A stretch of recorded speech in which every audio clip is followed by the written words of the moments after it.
3 दिसंबर आज का दिन पूरे देश में और खास के पूरे बिहार में राजेंद्र प्रसाद का जन्मदिन मेधा दिवस के रूप में मनाया जाता है।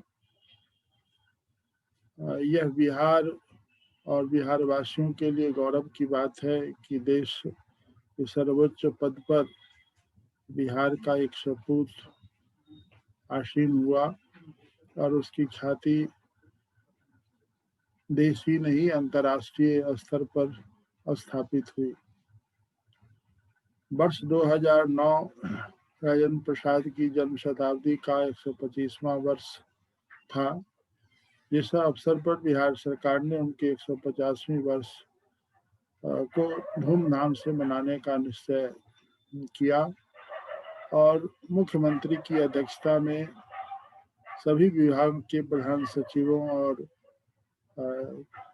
वरिष्ठ पदाधिकारियों की बैठक हुई थी,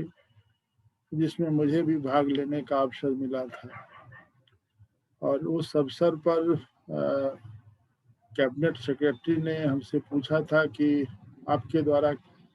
इस अवसर पर क्या किया जा सकता है। तो मैंने 2 सुझाव दिए थे कि राजेंद्र प्रसाद जो देश के इतने बड़े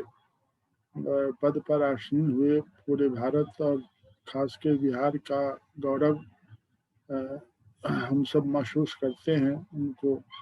परंतु उनके संबंध में कोई एक प्रमाणिक पिक्टोरियल एल्बम अभी तक प्रकाशित नहीं हुआ है। और दूसरी बात हम कर सकते हैं कि राजेंद्र प्रसाद की कर्मभूमि तो पूरा भारत देश ही बना,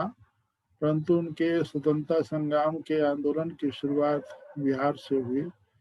तो बिहार राज्य अभिलेखागार में उनसे संबंधित अभिलेख संरक्षित है, मैं उनका डॉक्यूमेंटेशन कर सकता हूँ। सरकार के द्वारा ये 2 काम उस अवसर पर सौंपे गए और उसी अवसर पर मैंने अंतर्राष्ट्रीय अभिलेख सप्ताह दिवस के अवसर पर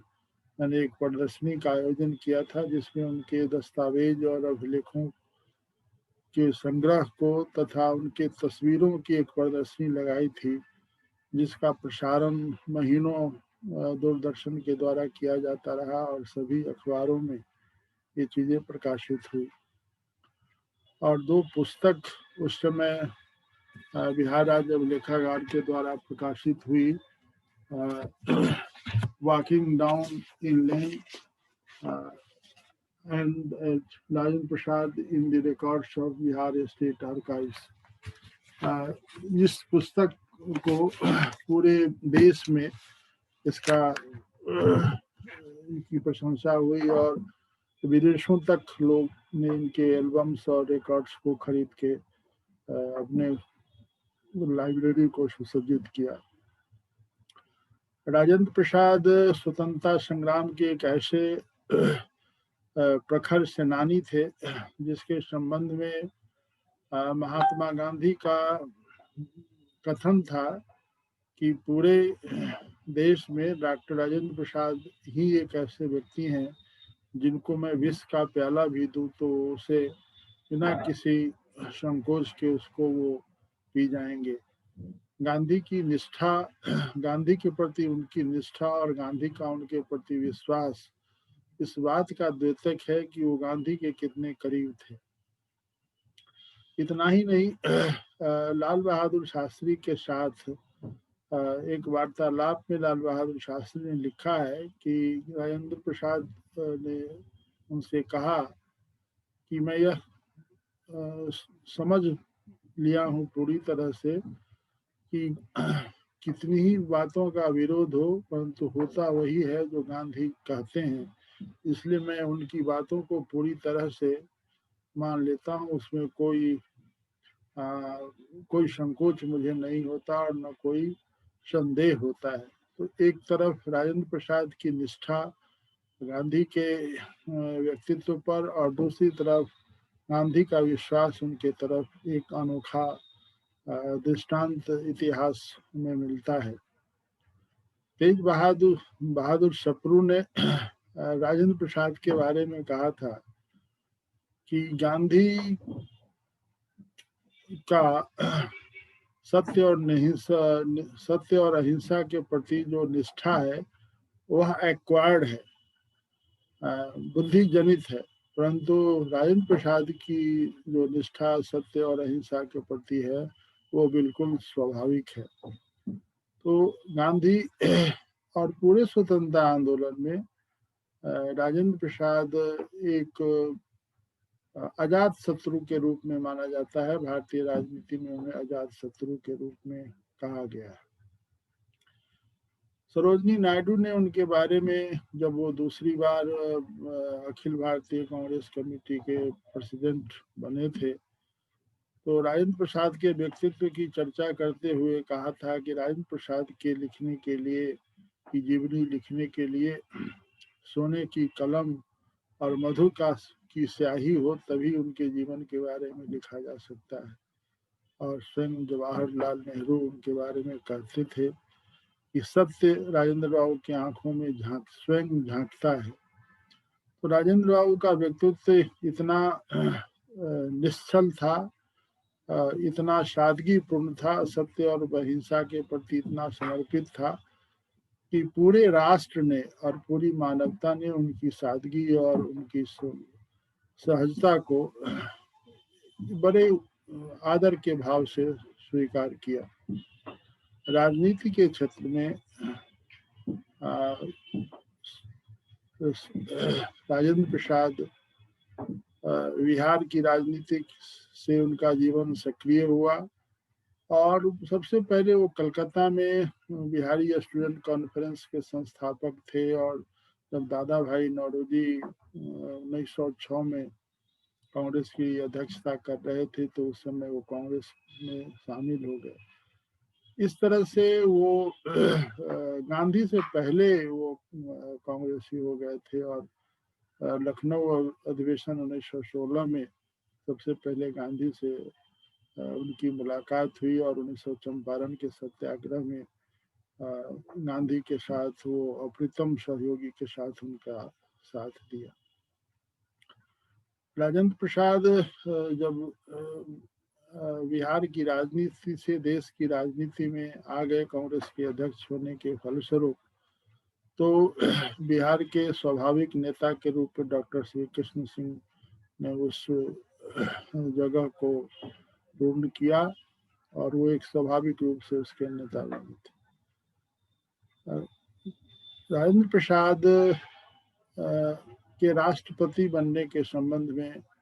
ऐतिहासिक रूप से बहुत सारी बातें हैं, क्योंकि पंडित जवाहरलाल नेहरू की पसंद राजेंद्र प्रसाद नहीं थे। यह ऐतिहासिक तथ्य, इसको कोई इनकार नहीं कर सकता। और जब जवाहरलाल नेहरू ने उनसे ये कहा था कि आप राष्ट्रपति पद से अपनी उम्मीदवारी वापस कर लें,